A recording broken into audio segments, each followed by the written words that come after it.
Subscribe and share my channel Sudarsana. Shri గురుభ్యో నమః. వాయుపురాణంలోని రసమూర్తుల రగడ అనే చిన్న కథను తెలుసుకుందాం. అసలు మానవులు దేవతలు అనే కాదు, పార్వతీ పరమేశ్వరులైనా అంతే. ఆ కలయికలోని మాధుర్యమే అంతటిది మరి. అయితే ఈ ఆడామగ సరసం ఒక్కొక్కసారి అరసంగానో విరసంగానో పరిణమించే ప్రమాదం ఉంది కూడా. స్త్రీ పురుషులిద్దరూ రసహృదయులు, పరస్పర మనస్కులు అయితే తప్ప అరసాలు విరసాలు అసలు జీవితానికి జగత్తుకి కలిపి మరీ ఎసరు పెట్టేస్తూ ఉంటాయి.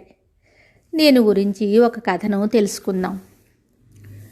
పార్వతిని పరమేశ్వరుడు తరచూ కాళీ కాళీ, నల్లదాన, నల్లపిల్ల, నలుపు అని పిలిచేవాడు. ఏకాంతంలో అన్నాడు అంటే అదేదో ఆలు మగల సరదాయే, కానీ అన్ని చోట్ల అందరి ముందర కూడా అదే పిలుపైతే ఆవిడ మాత్రం మనసులో నొచ్చుకోదా? నొచ్చుకుంది.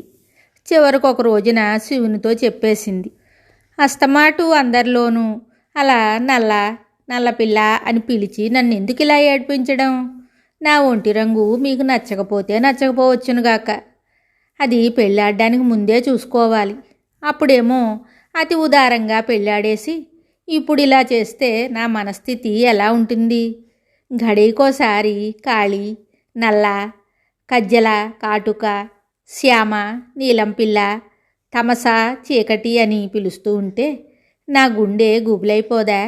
పోని అవన్నీ ఎందుకులేండి, భర్తకి తృప్తి కలిగించనిది, ఆయన్ని సంతోషపెట్టనిది అయిన పెళ్ళాం కన్నా మట్టి ముద్దనయం. అంచేత నేను మీకు ఆనందాన్ని కలిగించడానికే నిశ్చయించుకున్నాను. పెనిమిటి కాబట్టి, పెద్దలు కాబట్టి ముందుగా మీరు అనుమతిస్తే వెళ్ళి తపస్సు చేసుకుంటాను. నా ఒంటికి పట్టిన ఈ కారు నలుపు రంగుని కడిగేసుకుని కనకమయ ప్రభల నేనే గౌరవర్ణంతో మళ్ళీ వస్తాను అంది. శివుడు కంగారు పడ్డాడు. వద్దని అభ్యంతర పెట్టాడు. ఈ మాత్రానికి తపస్సెందుకు?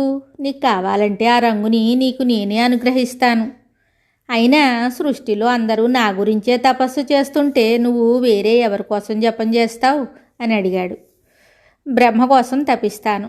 భర్తగారి ముచ్చట కోసం బ్రహ్మ కోసం తపించి బంగారు రంగుని ప్రసాదించమని భావి కాలంలో భార్యలకు ఆదర్శప్రాయం అవుతాను. ముందు మీరు ఒప్పుకోండి చెబుతాను అంటూ పరమశివుడి పాదాలంటింది. దీవించి పంపాడు శివుడు. కాళీ తపస్సుకు బయలుదేరింది. కైలాసం దిగి కారడవి చేరింది కాళీ.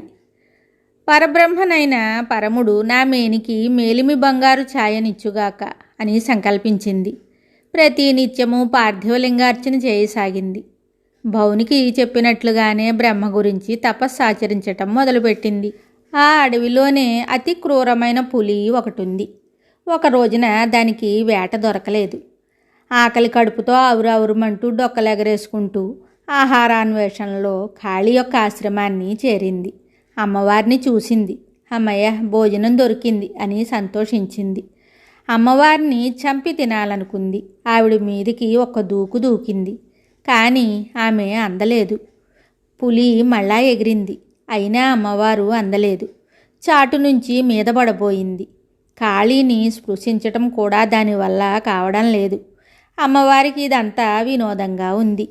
ఆ పులి ఎవరో ఏమిటో ఒంటరిగా తపస్సు చేసుకుంటున్న తనని ధ్యానానంతర వేళల్లో వినోదపరచటానికే వచ్చినట్లుగా అనిపించింది. అంతటితో ఆవిడికి ఆ పులి మీద దయ కలిగింది. అమ్మ దయ ఉంటే అన్నీ ఉన్నట్లే కదా. అలాగే ఒక కరుణాపూరితమైన చూపు చూసింది కాళీ. ఆ చూపు సోకిందే తడవుగా ఆ పులికి ఆకలి తీరిపోయింది. క్రూరత్వము కూలిపోయింది. సాధుత్వము సంక్రమించేసింది. అంతటితో ఆ పులి అక్కడే ఉండిపోయి అమ్మకి ఆశ్రమానికి కాపలా కాయసాగింది. ప్రత్యేకించి ధ్యానానంతర సమయాలలో కాళీకి ఎక్కడ లేని వినోదాన్ని కలిగిస్తుండేది. పార్వతి చేసే పార్థివలింగార్చనని, పటిష్టమైన తపస్సుని తదేకంగా చూస్తూ ఉండిపోయేదా పుండరీకం. అమ్మవారిని ఉపాసిస్తున్నట్లుగా ఉండేది. ఆ రోజుల్లోనే శుంభనిశుంభులనే రాక్షస సోదరుల అఘాయిత్యాలు విపరీతం కాజొచ్చాయి. ఆ బాధలను పడలేని దేవతలు బ్రహ్మను ప్రార్థించారు. బ్రహ్మ ఆలోచించాడు. ఏమీ తోచింది కాదు. సర్వుడైన శర్వుడేమో కొండ మీదున్నాడు. శివ భిన్నయైన శక్తి చూస్తే కోపంలో ఉంది. మరింత ఆలోచించగానే మార్గం తట్టింది. తక్షణమే తల్లి ఎదుట ప్రత్యక్షం అయ్యాడు. అమ్మా, అందరికీ అన్ని వరాలని ఇచ్చే చల్లని తల్లివి నువ్వు. మాతో పనిపడితే చిన్న కబురు పెడితే మేమే పరిగెత్తుతూ వస్తాం కదా నీ సన్నిధికి. అలాంటిది మా గురించి నువ్వు తపస్సు చేయడం ఏంటమ్మా అని ఆమెను శ్లాఘించి నమస్కరించి, ఆజ్ఞాపించు తల్లి అంటూ దోసిలు పెట్టి నిలిచాడా బ్రహ్మ. మనసులో మాట చెప్పింది మహామాత. మందహాసం చేశాడా బ్రహ్మ. నీ మనసు తీరుతుంది తల్లి, కానీ నీవు విసర్జించబోయే కాళీవర్ణాన్ని మాత్రం వృధా పోనీయకు. శుంభుల పీడ పడలేకపోతున్నావు. మహాశక్తివైన నువ్వు తప్ప మరొకళ్ళు వాళ్ళకి నువ్వులు నీళ్లు వదిలించలేరు. అందుచేత నీ కాళిత్వాన్ని దేవతా రక్షణార్థం, రాక్షస సంహారార్థము అనుగ్రహించి నువ్వు గౌరివై శివరమణార్థము కైలాసమునకు వెళ్ళు అన్నాడు. సరేనంది సతి. అనడమే ఆలస్యంగా అమ్మవారి నుంచి నల్లని కాళీత్వము కన్యకగా బయటకొచ్చింది. ఆ కన్యకి బ్రహ్మ కౌశికి అని పేరు పెట్టాడు. సింహాన్ని వాహనంగా అమరించాడు. వింధ్యాచలం మీద నివసించమన్నాడు. మధుమాంసాదులు భోజనముగాను ఇతరేతర పూజా గౌరవాదులన్నీ అమ్మవారికి మళ్ళేను ఏర్పాటు చేశాడు. ఆమె వింధ్య పర్వతాన్ని చేరి అక్కడ శుంభుల్ని వధించటం అది వేరే కథ. ఇంకా కాళీత్వము కన్యకా రూపంలో వింధ్యకి వెళ్ళిపోవడంతో అమ్మవారు స్వచ్ఛ గౌరవర్ణంతో భాషించింది. కైలాసానికి బయలుదేరింది. వెళుతూ అన్నాళ్ళు తననే నమ్ముకుని సేవిస్తున్న పులిని కూడా తనతో తీసుకుని వెళ్ళింది.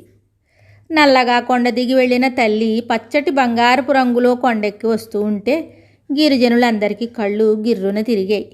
ప్రమథులంతా తెల్లబోయారు. తల్లేనని తెలుసుకున్నాక చాలా ఆనందించారు. అమ్మవారు సరాసరి అయ్యవారి ఏకాంత మందిరం చేరారు. ఆమెను చూసి శివుడు ఎంతో సంబరపడ్డాడు. ఆమెను ఎత్తుకుని గిరగిరా త్రిప్పాడు. ముద్దుల వర్షం కురిపించాడు. అనంతరం ఆ దంపతులు కథా కమామిషు మాట్లాడుకున్నారు. గౌరి పులిని ప్రవేశపెట్టి దాని సేవలను వివరించింది. ప్రాణేశ్వర, మీ మందిరాలకి నందిలాగానే నా మందిరానికి పులిని అనుగ్రహించరు అంది గోముగా. సరేనన్నాడు గంగాధరుడు.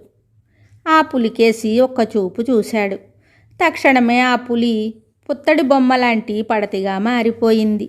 వరవేత్ర హస్తగా చిత్రవర్ణ కవచగా పరిణమించిన ఆ వ్యాఘ్రసుందరికి సోమనంది అని నామకరణం చేశారు శివపార్వతులు. శుభం. Subscribe and share my channel Sudarsana.